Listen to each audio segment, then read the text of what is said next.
హిందువుల మనోభావాలు దెబ్బతీసే విధంగా పార్లమెంట్ సాక్షిగా రాహుల్ గాంధీ చేసిన అనుచిత వ్యాఖ్యలకు నిరసనగా భారీ ర్యాలీ చేపట్టి జై శ్రీరామ్ అంటూ వారి నిరసన తెలుపుతూ గోకవరం దేవి చౌక్ సెంటర్ నుండి పోలీస్ స్టేషన్ వరకు వెళ్లి రాహుల్ గాంధీ చేసిన అనుచిత వ్యాఖ్యలపై స్టేషన్లో ఫిర్యాదును అందజేశారు. విశ్వ హిందూ ధర్మ పరిరక్షణ రామసేన అధ్యక్షులు శ్రీ కంభాల శ్రీనివాసరావు మరియు బీజేపీ, టీడీపీ, జనసేన కూటమి నాయకులు ఇదే విషయంపై మరింత సమాచారాన్ని అందించేందుకు మా ప్రతినిధి శివాజీ లైవ్ లో ఉన్నారు.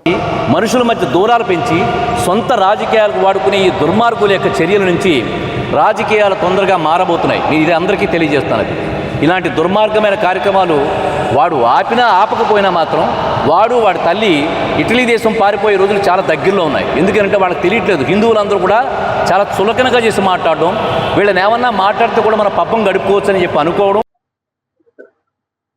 మొన్న జరిగిన పార్లమెంటు సమావేశంలో హిందూ ధర్మంపై రాహుల్ గాంధీ, కాంగ్రెస్ ముఖ్య నేత అయిన రాహుల్ గాంధీ చేసిన అనుచిత వ్యాఖ్యలపై మండిపడుతూ ఆయన ఈరోజు ఒక ర్యాలీని అయితే నిర్వహించారు.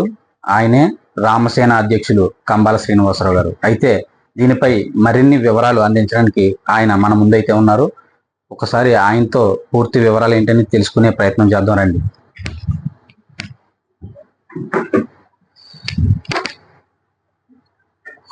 స్టార్ట్ అని చెప్పు సార్. అసలు ఇవాళ మీరు చేసిన ర్యాలీకి గల ముఖ్య కారణం ఏంటి చెప్పగలరా సార్? మనం శ్రీ మహాగణాధిపతి నమః.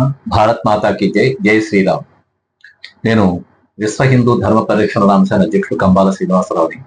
ఈ ప్రాంతం ఆంధ్రప్రదేశ్లోని తూర్పుగోదావరి జిల్లాలో రాజమండ్రి దగ్గర ఉన్న గోకవరం గ్రామం. ముఖ్యంగా మీ వైఎన్సీకి నేను ప్రత్యేకమైన అభినందనలు తెలియజేస్తాను. ఎందుకంటే భయపడకుండా, ధీరోదాత్తంగా, ఎవరి ఇన్ఫ్లుయెన్స్కి లోపడకుండా నిజాన్ని నిర్భయంగా అందరికీ తెలియజేస్తున్నందుకు నేను మీకు అభినందన తెలియజేస్తూ. Thank you sir. Bharatiya Janata party అనేది, భారతదేశం ముఖ్యంగా విశ్వగురువుగా ప్రపంచం అంతా భావించబడుతుంది. అలాంటి భారతదేశంలో నరేంద్ర మోడీ గారు భారతీయ జనతా పార్టీ అధినేతగా, ప్రధానమంత్రిగా ఉంటూ భారతదేశంలో ఉండే హిందువుల్ని, ముస్లింస్ని, క్రైస్తవుల్ని ఒకే హృదయంతో ఎటువంటి వివక్షత లేకుండా ఎంతో బాగా భారతదేశం యొక్క గమనాన్ని సూచిస్తూ ముందుకెళ్తుంటే, ఇటలీ నుంచి వచ్చిన ఈ సోనియా గాంధీ, ఆయన కుమారుడు, వారి సంతతికి సంబంధించిన వాళ్ళ తాతలు, తండ్రులు, వీళ్ళందరూ కూడా హిందువులపై దుర్మార్గమైన చట్టాలు చేసి, ఆ చట్టాలు చేసిన విషయం కూడా ఎవరికీ తెలియకుండా దాస్తూ చాలా దుర్మార్గంగా కాంగ్రెస్ గవర్నమెంట్ ప్రవర్తిస్తుంది. ఇది పేరు చెప్పడం సమంజసం కాదు. వీళ్ళ సంతతి అంతా, అంటే గాంధీ కుటుంబానికి సంబంధించిన సంతతి అంతా కూడా ఇదే విధమైన దుర్మార్గ చట్టాలు చేస్తూ హిందువుల్ని, ముస్లింస్ని, క్రైస్తవుల్ని వేరు చేయడం ద్వారా వాళ్ళ లబ్ధి, రాజకీయ లబ్ధి పొంది వాళ్ళ పదవుల కోసం, ప్రధానమంత్రిగా వాళ్ళ యొక్క ప్రాపకం గడుపుకోవడం కోసం చాలా దుర్మార్గాలు చేస్తూ ఈరోజు భారతదేశం ఉండే ప్రజలందరికీ రెడ్ హ్యాండెడ్గా పట్టుబడ్డారు. ఎలాగంటే మొన్న కూడా ఒకసారి హిందువులని పారతోలండి, హిందుత్వాన్ని భారతదేశం నుంచి తరిమేయండి అని చెప్పిన ఒక స్లోగన్ ఇచ్చాడు. అది ఒక ప్రైవేట్కి సంబంధించిన మీటింగ్లో ఇచ్చాడు.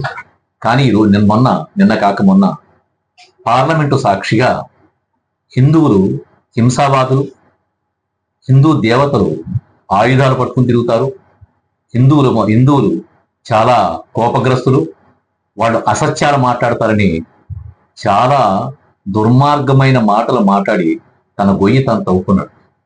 హిందువుల యొక్క కోపావేశాలు వాళ్ళకి తెలియదు. వాళ్ళు చాలా లోకుగా తీసుకుంటున్నారు.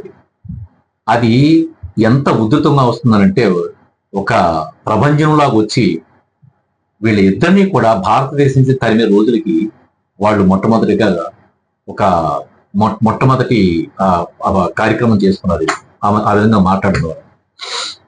ఈ గోకవరం గ్రామంలో భారతదేశం గురించి మాట్లాడుతూ గోకవరం గ్రామంలో కూడా హిందువులు, క్రైస్తవులు, ముస్లింస్ కూడా అన్నదమ్ముల్లో బ్రతుకుతున్నారు. నేను ఈ ఊరికి తిరిగి రావడం, ఇక్కడ సేవా కార్యక్రమాలు చేయడం, ఇక్కడ నా మేనరుడు అయ్యప్ప ఇక్కడ గ్రామ వాతావరణం అంతా నాకు వివరించడం జరిగింది. అయ్యప్ప కూడా మీకు చూపించండి. అతని సహకారంతో కూడా నేను ఇక్కడ వ్యాపారం చేయడం కానీ, ధర్మ కార్యక్రమాలు చేయడంలో నా మిత్రుల సహకారం తీసుకుంటూ నేను ముందుకెళ్తున్నాను. ఇక్కడ వాతావరణం చూసిన తర్వాత కూడా అందరూ ముస్లిమ్స్, క్రైస్తవులు, హిందువులు అన్నదమ్ములా బతుకుతున్నారు. అలాంటప్పుడు నరేంద్ర మోడీ గారు కూడా భారతీయ జనతా పార్టీ అంటే చాలా మంది హిందువుల పార్టీ అనుకుంటారు. నిజానికి తప్పదు. ఎందుకు చెప్తానంటే ఈ మాట, చైనాలో రోజున ముస్లింస్ ని మసీదులు కూలగొట్టి పందులు పెంచుతున్నారు. అది వాళ్ళకి ఎంత పాపం, ముస్లింస్ కి అది చాలా పాపం. అలాగే క్రైస్తవులు కూడా భారతదేశంలో 70 చర్చలు కట్టుకున్నారు. నరేంద్ర మోడీ సహాయ సహకారాలు అందించారు తప్ప ఎక్కడా వాడు ఎందుకు వివక్షత చూపించలేదు. ఆయన హృదయం కూడా ఎవరికి అర్థం కావట్లేదు, ఎవరు కూడా ఆలోచించట్లేదు. ఎంతసేపు ముస్లింస్ కి, హిందువులకి, క్రైస్తవుల మధ్య గొడవలు పెట్టి రాజకీయ లబ్ధి పొందడం కోసం చేస్తున్నారు. దీన్ని నేను విస్తృతంగా రాబోయే కాలంలో భారతీయ జనతా పార్టీలో జాయిన్ అవబోతున్నాను. నేను భారతీయ జనతా పార్టీలో ప్రవేశించడం కూడా అత్యంత చారిత్రాత్మకంగా ఉండే రోజు ఉంటుంది. ప్రముఖమైన భారతీయ జనతా పార్టీలో ఉండే ప్రముఖమైన రాజకీయ నాయకులు, దేశానికి సంబంధించిన ఉన్నత స్థాయిలో ఉండే రాజకీయ నాయకుల స్థాయిలో వాళ్ళ సమక్షంలో జరగదని కోరికతో ఉన్నాను. భగవంతుడు ఎలా ఆశీర్వదిస్తాడో నాకు తెలియదు. బట్ అవకాశం దొరికితే ఆ స్థాయిలో జాయిన్ అవుదామన్న కోరిక ఉంది.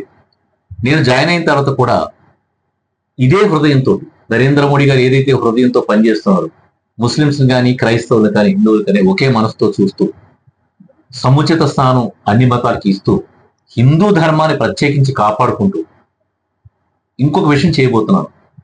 హిందువు గురించి ఎవడైనా పొరపాటుగా తప్పుగా మాట్లాడాలంటే ఉచ్చపోసుకునేలాగా, అంటే ఈ భాషను నేను ఉపయోగించడం వల్ల ఎందుకు ఉపయోగించానంటే మనసులో అంత ఆవేదన ఉంది కాబట్టి ఆ మాట నేను మాట్లాడాల్సి వచ్చింది. అది పార్లమెంటరీకి సంబంధించిన భాష కాదు అనేది నాకు తెలియకపోయినా నేను క్షమించమని అడుగుతున్నాను. అదే సార్, ఇప్పుడు పార్లమెంట్ నుంచే ఈ అనుచిత వ్యాఖ్యలు ఏవైతే చేశారో అసలు ఆ వ్యాఖ్యలు అయితే ఏంటి మీరు చెప్పగలరా సార్? ఇది చాలా మందికి తెలియదు, ప్రజలకి, సామాన్య ప్రజలకి తెలియదు. ఆయన ఇప్పుడు మీరు మండిపడుతున్నారు కేవలం అని ఈ విషయంపై అసలు వారు ఏమన్నారు దానిపైన మీరు చెప్పండి సార్. పార్లమెంటు సాక్షిగా ఆయన ఏం చెప్పాడంటే, హిందువులు హింసావాదులు, హిందువులకి అసత్యాలు మాట్లాడతారు, హిందువులు అసత్యం మాట్లాడతారు, హిందూ దేవతలు కూడా ఇతర మతస్థుల నుంచి దేవతల్లా కాకుండా మారణాయుధాలు పట్టుకుని తిరుగుతారు. ఇలాంటి అనుచితమైన వ్యాఖ్యలు చేశారు. ఎంత ధైర్యం అండి వాడికి! 100 కోట్ల మంది హిందువుల యొక్క మనోభావాల మీద దాడి చేయడానికి వాడికి హక్కు ఎక్కడిది? వాడి దేశం, వాడు ఇటలీ దేశం పారిపోయే పరిస్థితులు వాడంతా వాడే గోయిదవుతున్నాడు. సో అందువల్ల ఈ తీవ్రమైన సమస్య. నేను ఈ రోజు వాళ్ళని కోరుకుంటూ మీకు సభ్యులకు సేవ తీసుకుంటాను. హిందువుల మనోభావాలు దెబ్బతినేట్టు మాట్లాడిన రాహుల్ గాంధీని వదిలిపెట్టేదే లేదంటూ చెప్తున్న రామసేన అధ్యక్షులు కంబాల శ్రీనివాసరావు. చూస్తూనే ఉండండి ONC న్యూస్ ఛానల్.